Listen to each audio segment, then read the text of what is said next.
Bueno, es para mí un gusto estar con ustedes. Primero que nada quiero agradecer a la MAE por la invitación y por la presentación, y también por la gente que esté a distancia viendo la plática. Espero que la disfruten. Realmente nutrición ha crecido mucho y uno de los temas que más ha tenido evolución es la microbiota, también en la parte médica como en la parte del estado nutricio.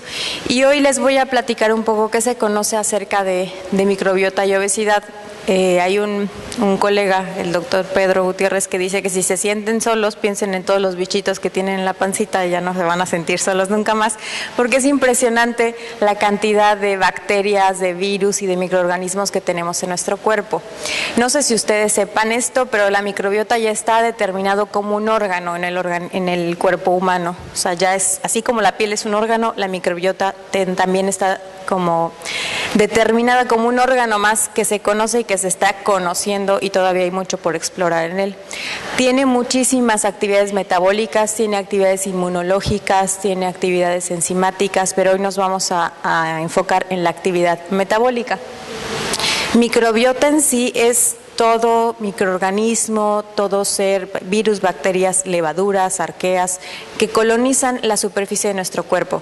Entonces tenemos microbiota en la boca, en los ojos, en la nariz, en la vagina, pero tenemos el 60 al 70% en el intestino.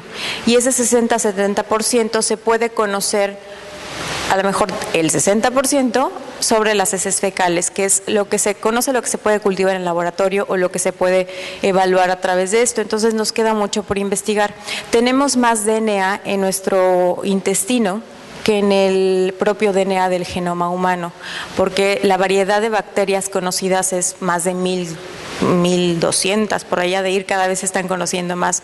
Entonces es todo un ecosistema, es realmente un ecosistema muy complejo que tiene una interacción muy cambiante, incluso en el día al día. Seguramente el ecosistema con el que se van a ir de Los Cabos es diferente que en el que le llegaron, porque se determina mucho por la dieta y puede variar en 48 horas. Y si nosotros extendiéramos toda la microbiota en un campo de espacio físico, podríamos abarcar una cancha de tenis prácticamente. Hoy se conoce que hay 4 familias que son las que predominan en la microbiota intestinal humana, que es la familia de las actinobacterias, los firmicutes, los bacteroidetes y las proteobacterias.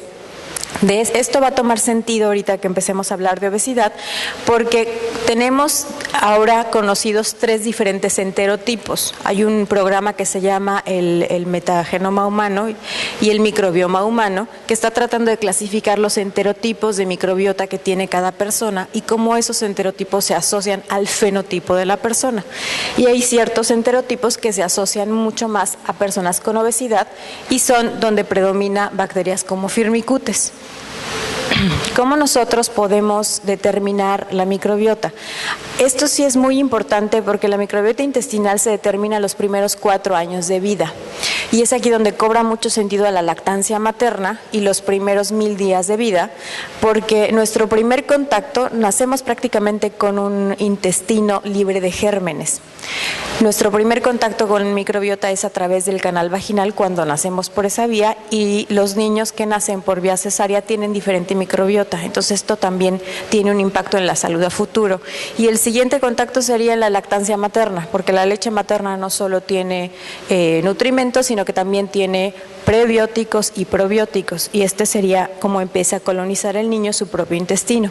Entonces los primeros 1000 días de vida y los primeros 4 años son los que van a hacer o determinar de un mayor porcentaje el enterotipo que yo voy a tener.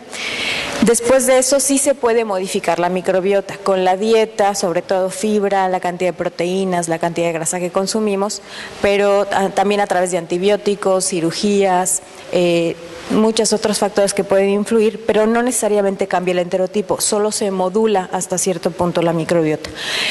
Y luego este es también diferente a lo largo del intestino. Si ustedes se imaginan al lumen intestinal, tenemos como 3 capas: la capa del epitelio, que es la capa más pegada al enterocito, la capa de la mucosa y la capa del lumen. Entonces hay como bacterias que viven en los diferentes niveles que tienen actividades metabólicas distintas. Y luego también cambia a lo largo del tubo. La parte del tubo digestivo que tiene más concentración es la del colon y son diferentes bacterias, son predominantemente anaeróbicas y las que están en la parte más externa son tienen una mezcla de aeróbicas y anaeróbicas. Y cambia a lo largo de la edad. Los adultos mayores empiezan a perder un poco de la biodiversidad del ecosistema de la microbiota y también por eso pueden tener o se ha asociado a que puedan tener más riesgo de enfermedades como las respiratorias o como las del sistema digestivo. Van a escuchar hablar mucho de microbiota más sano. Antes se usaba flora intestinal. El término flora intestinal se está dejando de usar y ahora se sustituye por microbiota. Tiene estas 4 características hasta ahora determinadas. La primera es que tenga una composición estable. La segunda es que tenga una funcionalidad. La tercera es que sea resiliente, o sea que cuando nosotros la sometemos a algún estrés porque tomamos un antibiótico o porque comimos comida que estaba echada a perder, podamos regresar a la normalidad en la función y en la estructura gastrointestinal en un periodo corto de tiempo. Pero hay personas que esto no lo pueden lograr, como las que tienen infección por Clostridium difficile, que son infecciones recurrentes o que llegan a la muerte, o las diarreas crónicas, o cuando se desarrolla un síndrome de intestino irritable posinfeccioso. Y la cuarta sería la estabilidad, que es la capacidad de resistir cambios al estrés. Nosotros podemos cambiar mucho la comida, tener exámenes, tener una entrega de trabajo, una entrega de un proyecto, y esto puede modificar incluso la microbiota. Pero podemos regresar a nuestra capacidad intestinal pronto. ¿Y cuáles son las bacterias que tienen más actividad metabólica? Hasta ahora se conoce que son las que viven en el lumen. Las que viven más pegadas a las células y al epitelio tienen más actividad inmunológica, porque son las que se comunican con los receptores tipo TOL y que le muestran a los macrófagos y a las células T los antígenos, como células presentadoras de antígenos. Pero las que viven en el lumen son las que tienen un efecto metabólico, a diferencia de las que están en una capa más profunda. Tenemos 3 ahora, o se han definido 3 funciones de la microbiota intestinal. La que nos corresponde ver el día de hoy es la actividad metabólica. Como les comentaba, también se ha estudiado la capacidad de protección, que es a fin de cuentas colonizar, y por el hecho de colonizar la superficie, pues impide que los patógenos se adhieran, simplemente por espacio y por competencia de nutrimentos. La inmunológica es por esta comunicación que tiene con las células T, que ya nos habló el doctor, y la actividad metabólica, que es la que se ha asociado a obesidad. Primero, hoy se conoce o se está estudiando, porque sí hay mucho todavía por aprender acerca de la microbiota, que cómo fermentamos a los nutrimentos depende mucho del tipo de bacterias que vivan ahí. Podemos obtener más o menos energía de acuerdo al tipo de bacterias que estén en ese lugar. Una es la síntesis de vitaminas, de biotina y de folato, dependerá de si tenemos o no presentes bacterias. Otra es la absorción de hierro. La diferenciación celular y la proliferación celular también puede tener una respuesta al tipo de bacterias que viven ahí. Algunos carcinógenos y xenobióticos, incluso las mismas sales biliares, su recambio y su fermentación y su proceso depende del tipo de microbiota que esté, y esto además puede ser un factor protector para cáncer de colon. La fermentación de la fibra, que es como la más conocida, como que antes veíamos al colon como, claro, es el que se encarga de fermentar fibra, produce ácidos grasos de cadena corta, hay absorción de agua, nutrimentos y hasta ahí. Pero hoy se conoce que podemos obtener mucha energía de esta fermentación de sustratos.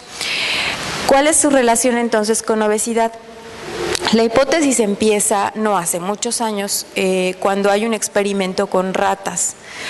Tenemos una rata, se ve un poco mal la diapositiva, pero hay ratas que tienen obesidad, una rata que es delgada, comen exactamente lo mismo, y entonces cuando a una rata la dejan libre de gérmenes y le implantan la microbiota fecal de la rata gordita, a la delgada, empieza a incrementar su masa grasa y empieza a subir de peso, solo por el hecho de cambiarle el tipo de microbiota, sin modificar la dieta. Entonces, a partir de este estudio es donde empiezan a generarse muchas preguntas y muchos cuestionamientos.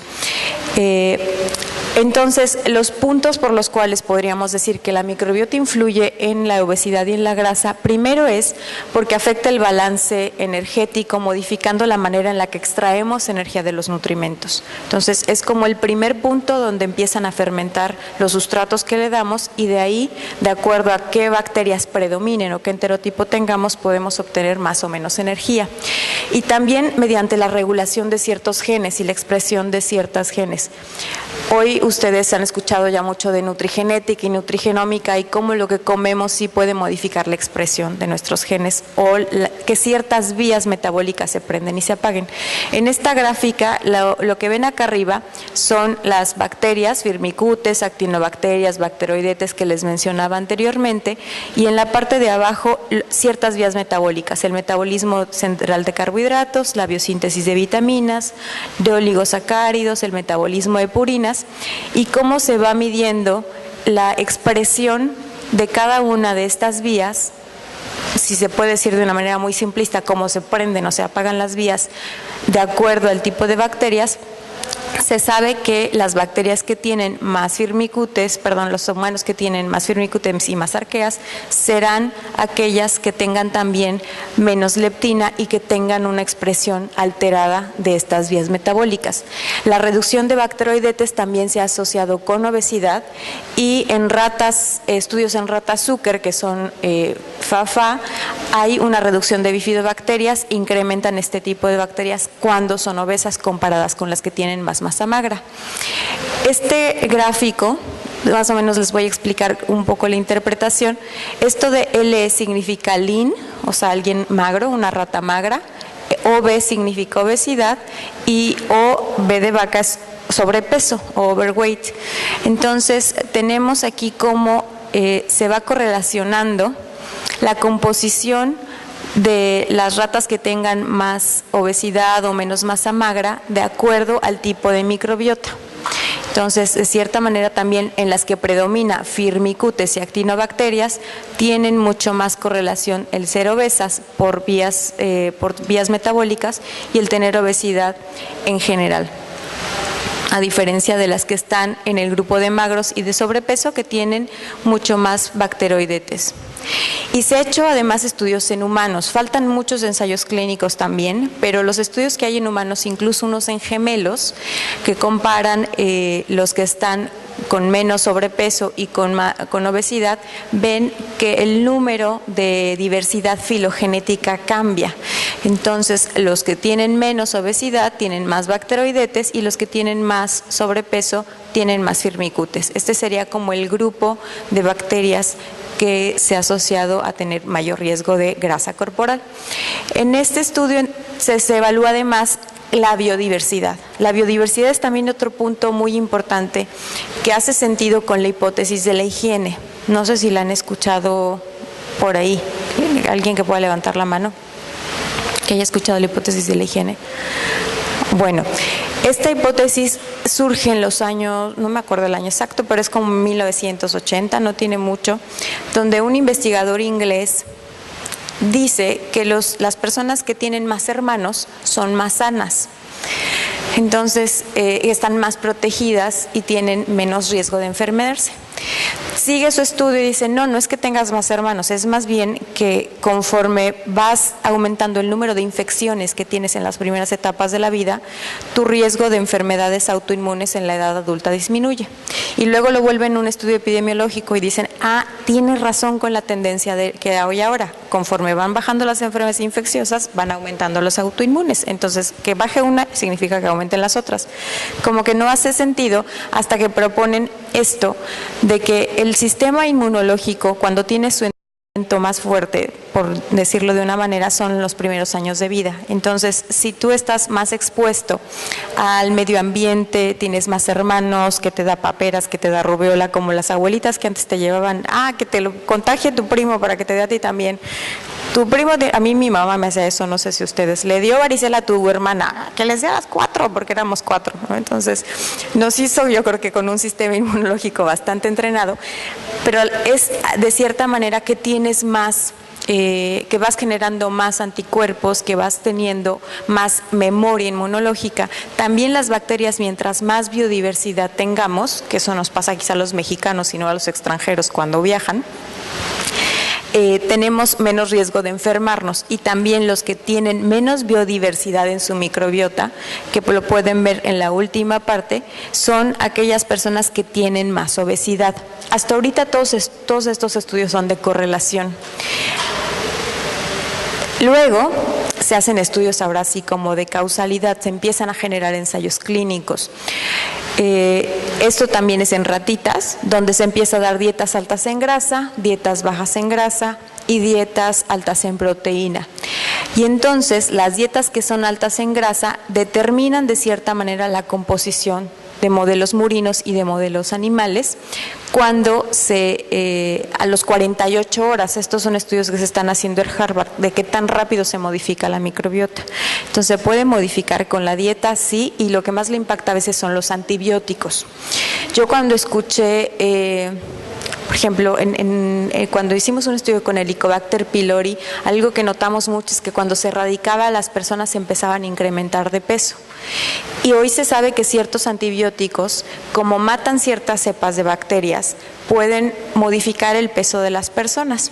A mí se me hacía como la ciencia más extraordinaria, ¿no? Yo llegué emocionada, y cuando lo escuché en un lugar de microbiota también, en un congreso, que dijeron esto, ¿no? Ciertos antibióticos pueden ocasionar que incremente el peso. Pero luego me encontré a un ganadero y me dijo, no, desde hace 20 años nosotros a las vacas que queremos que se pongan más gorditas les damos antibióticos cuando nacen. Entonces no es como la gran ciencia, realmente los ganaderos hacen esas estrategias y saben que ganan grasa cuando dan antibióticos desde pequeños. Pero bueno, ahora lo estamos aterrizando en qué cepas y en qué especies y todo esto, ¿no? Los humanos que tienen dietas hipocalóricas empiezan a cambiar también su microbiota y empiezan a incrementar justo los bacteroidetes, que son los que tienen bajos los pacientes con obesidad. Y en adolescentes obesos que tienen baja ejercicio o tienen poca actividad física, también la proporción de bacterias puede ser diferente. Entonces empieza a organizarse esta nueva sinergia de cómo lo que comemos modifica la microbiota, pero también la microbiota modifica cómo utilizamos lo que comemos. Entonces son vías metabólicas muy complejas, que además eso modifica cómo expresamos nuestros genes, cómo podemos tener ciertas enfermedades o no. Y sería entonces otro punto por el cual la microbiota puede tener una relación con obesidad, mediante la expresión de rutas metabólicas. Todas estas son vías que conocemos del metabolismo intermediario, que a través de ciertas dietas prenden o apagan, y que en el intermedio está la microbiota intestinal. Y otra de las cosas que se ha asociado a obesidad es cómo ustedes saben que la obesidad ahora está determinada como una enfermedad que se caracteriza por una inflamación baja pero crónica. También cuando consumimos alimentos ricos en grasas hay una producción excesiva de una sustancia que se llama lipopolisacárido, y esta también es regulada por la microbiota intestinal. Entonces, en la endotoxemia también tiene que ver, y cómo esta a su vez puede ocasionar posteriormente que haya mucho lipopolisacárido circulante, haya más resistencia a la insulina y haya más hígado graso. Entonces van a empezar a haber estudios que también asocien microbiota e hígado graso, y cómo tenga también funciones o efectos en el tejido adiposo, en el hipotálamo y en la masa muscular.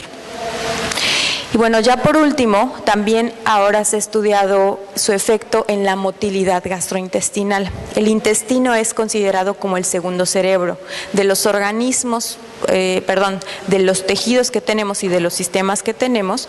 Es el único que tiene su propio sistema nervioso, que es el sistema nervioso entérico. Entonces sí tiene sentido que las emociones a veces digamos que las sentimos en el estómago, y que se modifique mucho la motilidad de acuerdo al estrés, a las emociones. Y esto regula también muchos de la producción de los neurotransmisores. Tiene una comunicación constante con el sistema nervioso central y regula la producción de gabapentina, de serotonina y a veces el apetito y la saciedad. Entonces este sería otro mecanismo por el cual puede modificar el peso o lo que comemos o no. ¿Qué estudios podemos encontrar? Aquí no quiero ser exhaustiva porque son muchos. Los que sí les quiero que vean es que la mayoría son en modelos animales. Es una desventaja que existe aún, porque en modelos humanos medir microbiota es muy complejo. Tienen que ser análisis por pirosecuenciación los más precisos, hay que tener un bioinformático, hay que tener muestras de heces fecales de varios días, hay que cuidar la dieta, hay que cuidar muchas cosas. La mayoría entonces son en modelos animales, pero coinciden en prácticamente lo mismo, que los bacteroidetes serían un grupo que protege, los firmicutes serían un grupo de riesgo para las personas. Entonces no quiero ser exhaustiva en todos estos, los pueden encontrar en esta revista del 2011, donde es una revisión justo de microbiota y obesidad. ¿Qué nos falta por conocer al respecto? Pues hay muchas áreas de oportunidad en hacer ensayos clínicos controlados, porque hasta hoy sabemos que se asocia, pero no sabemos, y sabemos que ciertas filas son las que se asocian, ciertas familias, pero no tenemos idea de qué cepa, qué especie, qué género es el que podría a lo mejor darse y modificar el peso de las personas. Ni siquiera sabemos si esto sea posible. A lo mejor van a ser cócteles de bacterias, a lo mejor va a ser un trasplante de heces fecales, un trasplante de microbiota, que nos pasen la microbiota de alguien que come mucho y nunca engorda. Eso sería genial, ¿no? Y que te vuelvas delgado todo el tiempo. ¿Cuánto tiempo lo tienes que consumir? ¿Hasta dónde impacta versus el medio ambiente? Realmente es un área que está creciendo mucho, muy interesante, y donde podemos tener nosotros un trabajo de impacto. Entonces, para concluir, la microbiota intestinal es un órgano que está implicado en sobrepeso y obesidad porque tiene impacto en la regulación de vías metabólicas e inmunológicas, la disbiosis intestinal y la endotoxemia, que es cuando hay una disregulación entre bacterias comensales y patógenas, puede asociarse a resistencia a la insulina y al incremento de peso. La microbiota de humanos y de animales puede modificar la capacidad de extraer energía de los alimentos, y los ácidos grasos que se producen en el colon se sabe que pueden extraer hasta 500 calorías. Por último, tienen un papel protagónico en la fermentación de carbohidratos, ácidos biliares y cómo nosotros modificamos esto. Y la metagenómica, la nutrigenética, la nutrigenómica, la metabolómica, todas estas ómicas que van a empezar a estudiarse cada vez más, nos van a ayudar mucho a entenderlo. Muchísimas gracias.